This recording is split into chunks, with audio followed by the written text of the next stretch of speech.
જીવોને હરેક ક્ષેત્રમાંથી બોલાવી આ જગતની અંદરમાં બે વસ્તુની જરૂર છે જીવને, એક ભોજન અને ભજન. એના માટે જીવ મથતા હોય છે. એમાં ઘણા ખરા ભોજન માટે ભજન માટે આપ જેવા બધા. બસ સત્સંગ થતું એટલે થોડી શાંતિ રાખો ભાઈ. ભોજન એવી વસ્તુ છે કે ભોજન આખી જિંદગી લઈએ સત મૃત્યુ નક્કી છે. અને સાથે ભજન જો એક વાર થોડું પણ ઉતરી જાય તો જીવન મુક્ત બની જવાય. અમર તત્વને આપણે પ્રાપ્ત કરી શકીએ એવો યોગ આપણા ભાયકે આપણને પ્રાપ્ત છો. જેને શાસ્ત્રો ઘણો મહત્વનો અને મૂલ્યવાન વર્ણ્યો છે, જે માનવ દેહ છે. આ દેહથી મનુષ્યથી આપણે આપણા આત્માની પ્રાપ્તિ કરી શકીએ છીએ. પ્રાપ્તિ એટલે આત્મા તો છીએ જ, પરંતુ આપણે આપણા આત્માને પ્રગટ કરી શકીએ છીએ. અને આત્મા જો પ્રગટ થઈ જાય ત્યારે બધા કામ થાય. તમારે જે કોઈ કર્મ હશે તો, જે કોઈ કામ કરવું છે તો, ભજન કરવું છે તોય, રાજ ક્ષેત્રીયમાં તમારે રહેવું છે તોય, કોઈ પણ આત્મા સિવાય કોઈ કાર્ય થશે નહીં. કેમ કે જે શક્તિ છે કે જે કોઈ બાબત છે એ તો આત્માની જ છે. આત્મા સિવાયનું તમારે આ શરીર મૃત્યુ કહેવાય છે, જેને મરણ કહેવાય છે. જેમાં આત્મા ના હોય એને મૃત્યુ કહેવાય છે. અને આત્મા સિવાયનું કોઈ શરીર, કોઈ પદાર્થ કામ કરી શકતું નહીં. એવું આપણે પ્રત્યક્ષ અને પ્રગટ જોઈ રહ્યા છીએ. જેવી રીતે આપણે દૂધ હોય ને, એટલે દૂધમાં કિંમત ભાવ આવતો હોય 60 રૂપિયા લીટરના, સાહેબ, તો દૂધનો આવે કે મય તત્વ છે એનો સરપંચી આવે? તત્વ ન હોય ને તો પાયલી એની આવે નહીં. એમ આ ઘટો ઘટની અંદરમાં આત્મા છે પ્રગટ, એટલે આ ભાવ આવ્યો છે આપણને. જે કોઈ ભાવ આવે એ આ તો આત્મા છે. એટલે આત્મા ન હોય તો કોઈ એની કિંમત થાય નહીં. અને એ દૂધમાં રહેલો આત્મા, એ દૂધમાં રહેલું તત્વ પ્રગટ થાય ત્યારે એની માતર બનશે, ત્યારે એનો શીરો બનશે.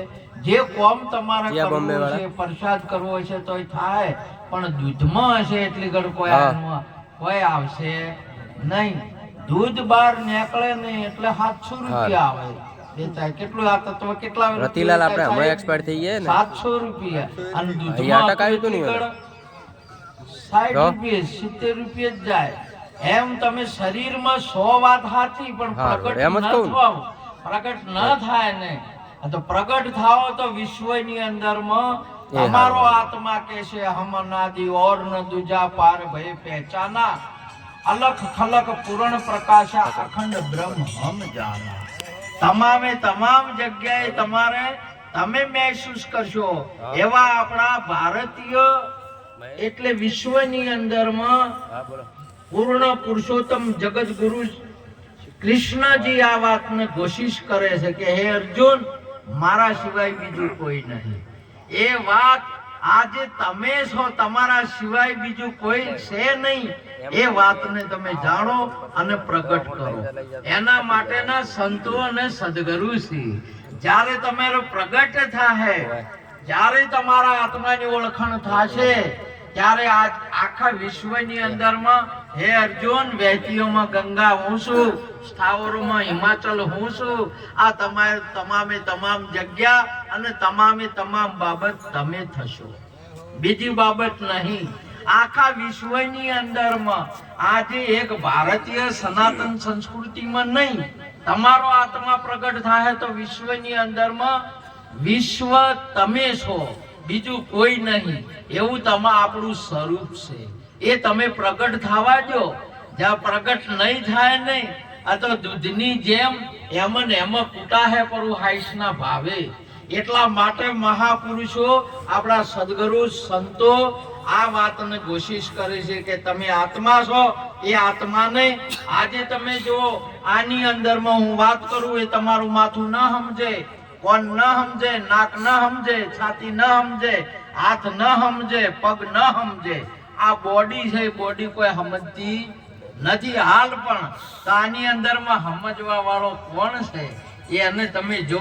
મહાપુરુષે કીધું આ વસ્ત્ર સવારે 8 વાગે પહેરે ને સાંજના 8 વાગે ઉતરી જશે, પણ તેને ધારણ કરવા વાળો એમને એમ હોય, ધારણ કરવા વાળો ફેર ઉતરે નહીં કે સડે નહીં. આ ઘરની અંદરમાં રહેવા વાળો ઘરની અંદરમાં ઘરથી ન્યારો છે, એમ આ શરીરમાં રહેવા વાળો બોલવા વાળો શરીરથી બારો છે. શરીર એના આધારે ખરું, શરીર આત્માના આધારે ખરું. આત્મા શરીરનો આધાર નહીં આત્માને, આત્મા નિરાધાર છે.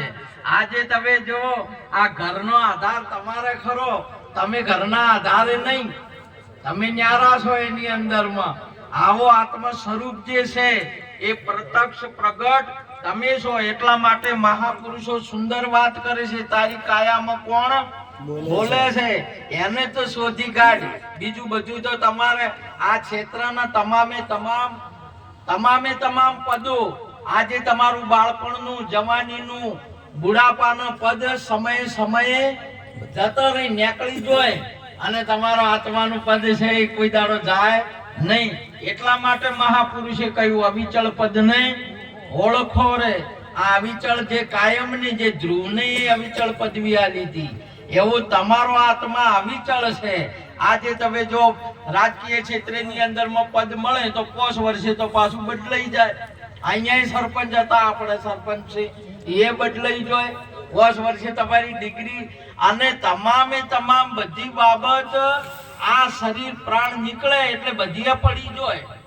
એના હાથે જતર પેલા સમયની અંદરમાં જુઓ નથી પડતી, કેટલી જુઓ પડતી હતી. એના માટે મહેનત કરતા, ગરમ પાણી કર, તડકે મેલ, આટલા બધા મહેનત કરે તો મારું વાલું મેળ પડે નહીં. હવે જુઓ વગરનું થાવું હોય ને તો શું કરવાનું? આખું વાકડું પડતું કરવાનું. શું કરવાનું? મહેનત કરે કોઈ મેળ ના આવે. આખું પેરણ ગાડીને તમે પડતું કરો એટલે જુઓ વગર ના. આ કોઈ તમારે મહાપુરુષે કહ્યું આ શરીર સદગુરુને અર્પણ કરવા માટેનું છે. અહીંયા તમે પડતું કરો એટલે તરત જ તમારો આત્મા બોલશે અજર અમર ને અવિનાશી છું. મારું મૃત્યુ નહીં, ધુંગજીનું મૃત્યુ નહીં, રામનું મૃત્યુ નહીં, કૃષ્ણનું મૃત્યુ નહીં, પ્રહલાદજીનું મૃત્યુ નહીં, ને એમ તમારું મૃત્યુ નહીં. પ્રહલાદજી તમે છો, હરિચંદ્ર તમે છો, રામ તમે છો, કૃષ્ણ તમે છો, એ શિવ તમે છો, જીસસ તમે છો, શુક્રાંત તમે છો, મોહમ્મદ તમે છો, તમામે તમામ તમે છો. તમારા સિવાય બીજું કોઈ છે નહીં. જેવી રીતે સોના એ બંગડી ધારણ કરી, ટૂંપિયો ધારણ કર્યો, નથડી ધારણ કરી, આ તમામે તમામ ઘાટ ધારણ કર્યો, પણ સોનું એનું એ છે. તમારા ગમે એટલા દાગીના બન્યા હોય પણ એ સોનાના છે ને સોનું છે. દાગીના એમાં એકે છે. આખા તમામે તમામ કીડીથી લઈને કુંજર સુધી, અણુથી લઈને મેરુ સુધી તમામે તમામ તમારો જ આહિર્ભાવ છે, બીજા કોઈનું નહીં. હે અર્જુન, તું મને ઓળખતો નહીં, તું તને નહીં ઓળખતો. અને જ્યાં તું તને ઓળખીશ, મને ઓળખીશ, એટલે તું અને હું આ બે ભૂમિકા મટી જશે અને એક જ આત્મા રહેશે. અસાત્મા રતિ રેવ સદાત્મા તૃપ્ત ચ માનવ આત્મનેવ સંતુષ્ટ તાસ્ય કાર્ય ના વિધતે. તમારે કોઈ કાર્ય નહીં કરવું પડે, કોઈ તમારા નહીં ડિગ્રી તમને પ્રાપ્ત થાય. તમામે તમામ આત્મા છો તમે. અને આ આત્મા સિવાય વિશ્વની અંદરમાં કોઈ બીજું છે નહીં. ગાયમાં ગણો તો આત્મા, ભેંસમાં ગણો તો, પક્ષીમાં ગણો તો આત્મા, માણસમાં ગણો તો આત્મા, અને આ તમામે તમામ જળ પદાર્થ ગણો તો આત્મા છે. આત્મા સિવાય કોઈ છે નહીં. અને એ આત્માનો આનંદ, એ આત્મા સ્વરૂપ તમારું પ્રગટ થશે ત્યારે તમારો આત્મા કહે અલખ અનાદિ हम योगी अलख अनादि पार ब्रह्म से है पारा, नाम रूप गुण नहीं हमारे कबू न धरू में अवतारा. તમારો કોઈ અવતાર છોય નહીં થાય નહીં. તમે જોવા જગતની અંદરમાં જન્મે છોડીને છોકરો જન્મે ચોય ઓભળ્યું આત્મા જન્મ્યો એવું તો આપણી ચોય ઓભળ્યું? એક બાબલો કે બેબલી જન્મે ને પેલાને પાડો કે પાડી જન્મે, કોઈ આત્મા જન્મે ચોય ઓભળ્યું?